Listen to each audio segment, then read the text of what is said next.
Hi, boys and girls. It's me, Monty, and welcome back to our Passion Week podcast. I'm joined again, as always, by my brothers Lenny. Hi. Frankie. Hi. And our cousin Earl. Oh. Did he say hi? Yeah, he did. Yes. All right. Frankie, you said that there was someone that we should talk about for today's podcast. Yeah, for today's podcast, I think we should talk about the Centurion. What's a Centurion? Well, a Centurion was a high-ranking officer in the army of Rome, in charge of at least 100 soldiers. It's a lot of dudes. I can't even count that high.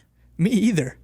They had a lot of influence, a lot of power, and a lot of authority over the people that they ruled over, in this particular instance, in Jerusalem.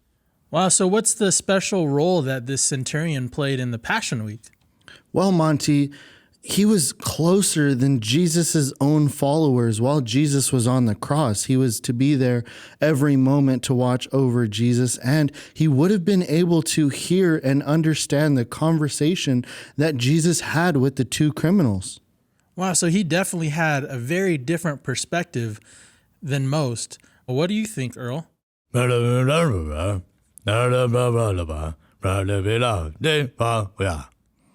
Earl says that in Luke 23:47, it says that, so when the centurion saw what had happened, he glorified God by saying, certainly this man is a righteous man. Wow. He wasn't even Jewish, right? No. Anyone who wasn't a Jew was considered a Gentile, and a Jewish person was thought to be the person that Jesus came to die for, definitely not a Gentile. For those words to be willing to leave his mouth and for him to be able to say these things, that he was putting to death the old way he used to live and wanting to follow after Jesus. Well, that's a lot like what Jesus would tell us to follow him, right? Yeah, totally, dude. I think I'm starting to understand. Did he say that we need to pick up our cross and deny ourselves? Yeah, actually, that's what he said. Wow. So this centurion, he was able to recognize who Jesus was.